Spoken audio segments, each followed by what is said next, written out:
नमस्कार दोस्तों, आप देख रहे हैं यूपी समाचार।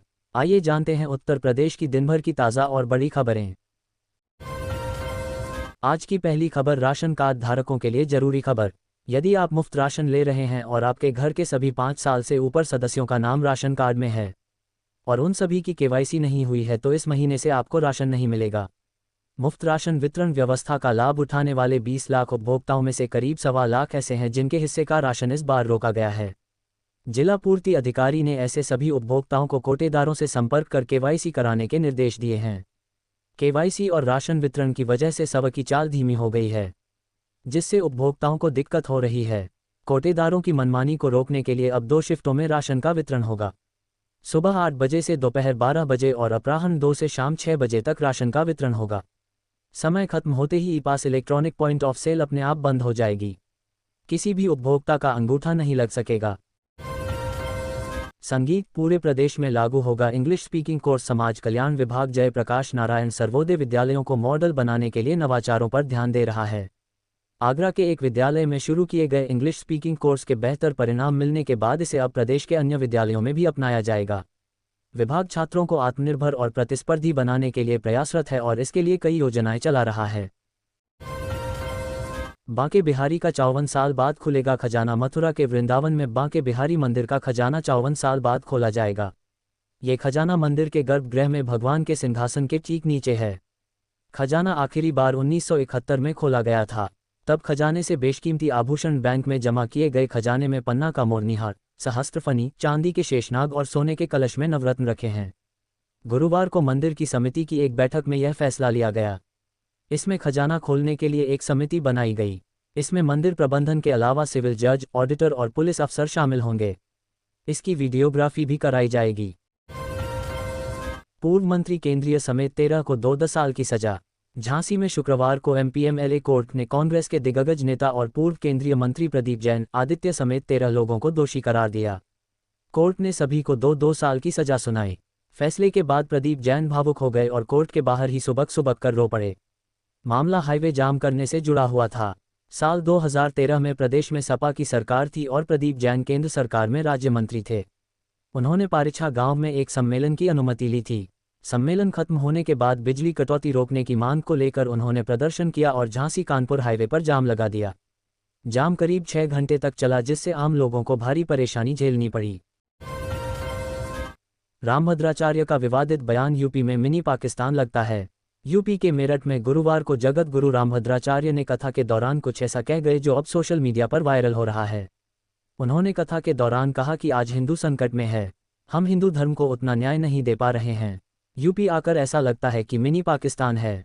रामभद्राचार्य के इस बयान के बाद सोशल मीडिया पर यूजर्स तरह तरह की प्रतिक्रियाएं दे रहे हैं। नेपाल की जेल से भागे कैदियों को रोकने के लिए बड़ी निगरानी। नेपाल में हिंसक प्रदर्शनों के बीच जेलों से कथित तौर पर फरार कैदियों को भारतीय सीमा में घुसने से रोकने के लिए यूपी की सीमाओं पर तैनात सशस्त्र सीमा बल और पुलिस बल ने निगरानी बढ़ा दी है। नेपाल की सीमा उत्तर प्रदेश के महाराजगंज, सिद्धार्थनगर, बलरामपुर, श्रावस्ती, बहराइच, लखीमपुर खीरी और पीलीभीत जिलों से लगती है। वृंदावन में बांके बिहारी मंदिर में वीआईपी कल्चर बंद। यूपी के मथुरा में ठाकुर श्री बांके बिहारी जी मंदिर हाई पावर्ड मैनेजमेंट कमेटी की गुरुवार को हुई बैठक में कई महत्वपूर्ण बिंदुओं पर निर्णय लिया गया है। कमेटी ने मंदिर के दर्शनों के समय जहां बढ़ा दिया है, वहीं वीआईपी पर्चियां अब नहीं बनेंगी।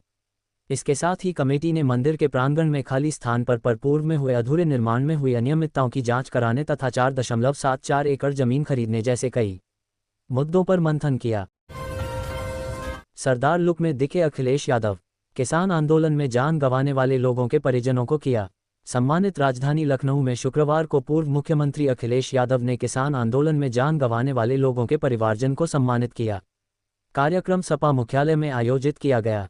इस दौरान सपा मुखिया साफा पहनकर सरदार लुक में नजर आए। इस मौके पर अखिलेश यादव ने कहा कि लाल पगड़ी खुशी के प्रतीक के रूप में पहनाई जाती है। अब खुशी आने वाली है क्योंकि सपा सरकार बनने वाली है। नेपाल में हुए तख्ता पलट की घटना पर कहा कि यदि वोट की डकैती होगी तो पड़ोसी देश की तरह यूपी की जनता भी सड़क पर उतर जाएगी। यहां बाबा ने कब्जा कर रखा है। चुनाव आयोग भाजपा का जुगाड़ आयोग नहीं बनेगा। आगरा नगर निगम में छुट्टी वाले दिन भी जमा होगा।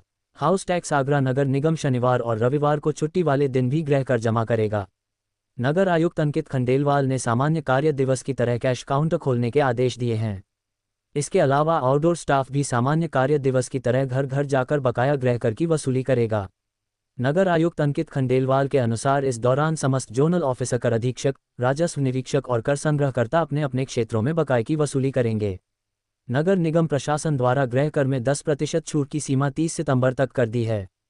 तय समय सीमा के भीतर बकाया गृह कर चुकाने वालों को वर्तमान बिल 10% की छूट देने की निगम प्रशासन पूर्व में ही घोषणा कर चुका है। बुलंदशहर में आज रात 8 बजे से 4 दिन तक बंद रहेगा NH 34। बुलंदशहर में नहर पुल की मरम्मत के कारण शनिवार रात 8 बजे से वाहनों का आवागमन बंद कर दिया जाएगा। ये व्यवस्था अगले 4 दिनों तक जारी रहेगी। नेशनल हाईवे 34 पर स्थित नहर पुल की मरम्मत के लिए 18 लाख रुपए खर्च किए जाएं। इस मार्ग से दिल्ली, नोएडा, गुरुग्राम, गाजियाबाद, सिकंदराबाद और दादरी जाने वाले यात्रियों को वैकल्पिक मार्ग का उपयोग करना होगा। रोजाना इस मार्ग से 2 लाख से अधिक लोग और 500 से ज्यादा भारी वाहन गुजरते हैं। संभल में ग्रामीणों ने राशन में धांधली का लगाया आरोप। उत्तर प्रदेश के संभल जिले के असमोली थाना क्षेत्र में राशन वितरण को लेकर विवाद सामने आया है। नया गांव और आसपास के क्षेत्रों के राशन कार्ड धारकों ने डीलर पर कम राशन देने और फर्जी कार्ड से अनाज की कालाबाजारी का आरोप लगाया है। ग्रामीणों के अनुसार प्रति यूनिट 1 किलो राशन की कटौती की जा रही है। राशन को कांटे पर तोलने पर सभी बैग में कम मात्रा पाई गई। नया गांव, माता बली पट्टी, परशुराम में करीब 50 कार्डों के राशन की कालाबाजारी का मामला सामने आया है। यूपी में सस्ता बिजली कनेक्शन रोकने का खेल, आदेश स्मार्ट प्रीपेड कनेक्शन का। यूपी के बिजली विभाग का खेल ही निराला है। एक और विभाग टेंडर जारी कर 100 करोड़ की लागत से 13 lakh single phase electronic meter की खरीदी करा रही है। दूसरी ओर उसने 10 सितंबर को एक आदेश निकाल दिया कि अब नए कनेक्शन सिर्फ स्मार्ट प्रीपेड मोड में ही दिए जाए। मतलब बिजली उपभोक्ता को जो कनेक्शन सस्ता मिलता उसकी कीमत चुपके से बढ़ा दिया गया, वह भी बिना नियामक आयोग की मंजूरी और स्मार्ट प्रीपेड मीटर के टेंडर जारी किए। बिजली विभाग की इस मनमानी के खिलाफ नियामक आयोग में राज्य विद्युत उपभोक्ता परिषद की ओर से लोक महत्व का प्रस्ताव दाखिल किया गया है। कानपुर कोर्ट में मीडिया कर्मियों को अखिलेश दुबे ने धमकाया। अधिवक्ता पर पॉक्सो एक्ट के 2 फर्जी मुकदमे दर्ज कराकर 10 लाख रंगदारी मांगने के मुकदमे में 2 धाराएं बढ़ने के बाद आज अधिवक्ता अखिलेश दुबे को CJM कोर्ट में पेश किया गया। सुबह करीब 11:30 बजे पुलिस उसे लेकर कचहरी पहुंची, जहां वह पूरे रब के साथ पुलिस वैन से उतरा। इस दौरान मीडिया कर्मियों ने उसकी फोटो खींचना शुरू किया तो उसने हाथ दिखाकर फोटो खींचने से मना किया। ना मानने पर उसने पुलिसकर्मियों से नाराजगी जाहिर की। इसके बाद मीडिया कर्मियों के धमकाते हुए कहा कि एक एक को आइडेंटिफाई कर रहा हूं। अपर्णा बोली, राहुल गांधी अपनी मां का सम्मान नहीं करते। देश के PM की मां को गाली देने वाले बयान का हम विरोध करते हैं। हम अपनी जन्मभूमि को भी मातृभूमि कहते हैं। हर महिला जो इस भारत देश की है उसे सम्मान मिलना चाहिए। इस देश में मां की पूजा होती है।